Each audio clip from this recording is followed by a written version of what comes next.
people, today is quite an exciting day for me and quite an exciting day at Saranbyte HQ because we have the iPhone 12 Pro Max, and this is my first ever Pro iPhone, my first ever expensive iPhone, and yeah, I'm really excited to check out the big daddy itself, the Pro Max. I can't believe it. I have the Pro Max, and yeah, this is quite exciting. So without further ado, let's just tuck in. So I have the silver 128 gigs. I decided to go silver because everybody is going for the blue, and honestly, I like to be quite unique with my color choices, so I went with silver. Silver looks quite nice. Anyways, enough of the chit chat. Let's just tuck in. So we have the little film on the side. Okay, look at me. Oh, there we go. Ooh!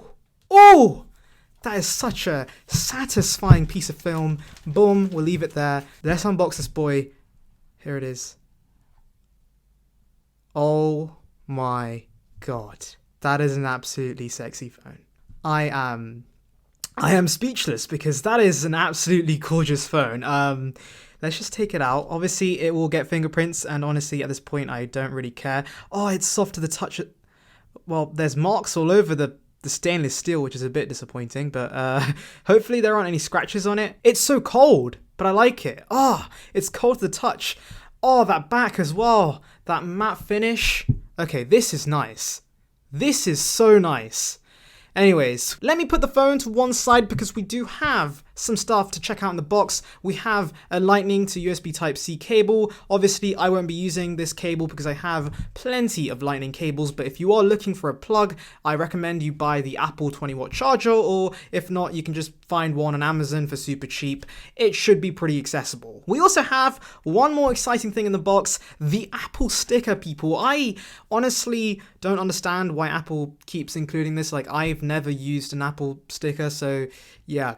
There's that. Now let's put the box away because honestly, who wants to stare at a box? Let's get into the phone and just this design, man. It's absolutely gorgeous. I love this design. It's so nice. Let's just take a look at this phone. So let's take the film off, people.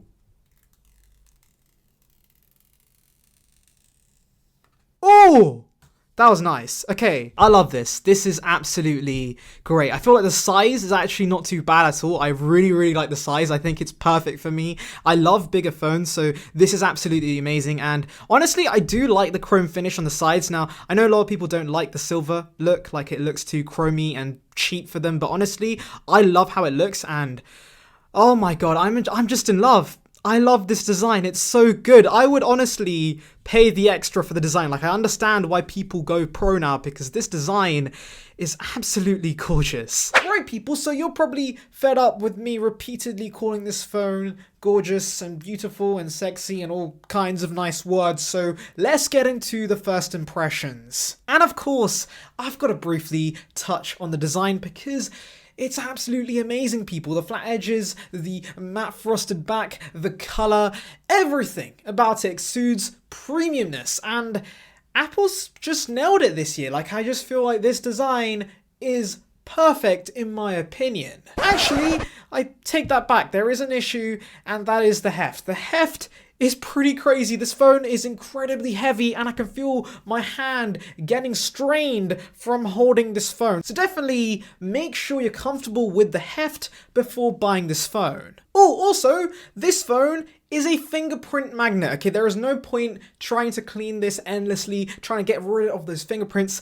I'm just embracing the fingerprints at this point because they're just everywhere. Like, even the back gets some fingerprints, so yeah, there's just no point trying to clean it. Just embrace the fingerprints. Right, let's next cover the size. So a lot of people obviously have said the Pro Max is too big for them, and that's understandable, but as somebody who likes larger phones, I do actually like the size of the Pro Max. I feel like it's perfect for me, and I have no issues with it whatsoever. Yes, I am fully aware that one-handed use is just not a thing on the Pro Max, but at the same time, having a 6.7-inch display for YouTube videos and Netflix, that's amazing, and I'll much rather compromise one-handed use for a bigger display. Right, so let's briefly touch on display and performance. So performance is something that's absolutely amazing on the Pro Max. Yes, it doesn't have a high refresh rate display, but honestly, iPhones are so smooth that I honestly don't think they need a high refresh rate display, and I'm perfectly fine with the performance on this phone. I think it's super fluid, and it should be fine for years to come. Also, as I mentioned before, I am in love with the display. The 6.7-inch display on this phone is absolutely ginormous and it's perfect for YouTube videos and Netflix. And honestly, as somebody who does that quite often with their phone, it's honestly a huge advantage with the Pro Max, quite literally. Software, of course, is bog standard iOS 14, which means that widgets are still terrible, but apart from that, the iOS experience is pretty great on this phone. Now, yes, it would be nice to have some multitasking, especially on this bigger display, but we do have picture-in-picture now, which is really nice because we didn't have that last year. Now I have that, and I actually use picture-in-picture quite a lot, so pretty awesome to have. Speakers and Face ID. So the speakers on this phone are incredible. They're so loud, they're so bassy, and I love that because I actually listen to music out loud with my phone, and the fact the speakers are so solid is again another reason to go Pro Max because this is considerably louder and bassier than the other models. But Face ID still kind of sucks. I mean, it's great when I'm at home, it works brilliantly, but of course when I'm outside with a mask,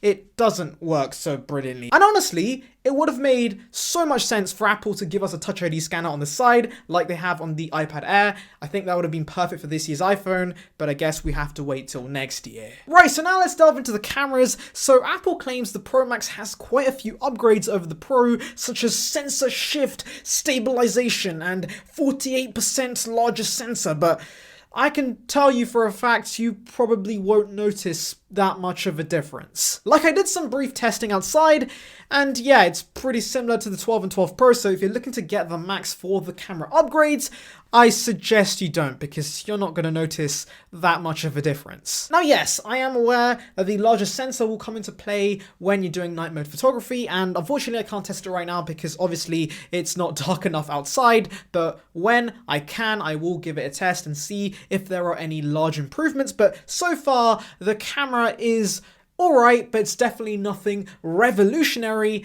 as Apple's website and marketing leads you to believe. Battery life is obviously something I can't give you guys my verdict on just yet because I've only had this phone for a few hours, but of course I do think it's going to be pretty good because it has a large battery and the 11 Pro Max was known for incredible battery life. Now I know that some of you might want me to test out 5G, and unfortunately I can't because my mobile provider doesn't have 5G just yet, so unfortunately I can't do that, but honestly, I don't think 5G is going to be that useful right now, and you probably won't see any realistic speed improvements. So again, don't upgrade for 5G. That's essential. Don't think that you'll be getting insane speeds right off the bat because 5G right now is a bit of a mess. And that's pretty much my thoughts on the 12 Pro Max. Now, yes, it was pretty brief, but at the same time, I've only had this phone for a few hours, so obviously I've got to put it through its paces and do some further testing to give you guys my final verdict. But right now, I am pretty impressed, and as an Apple sheep,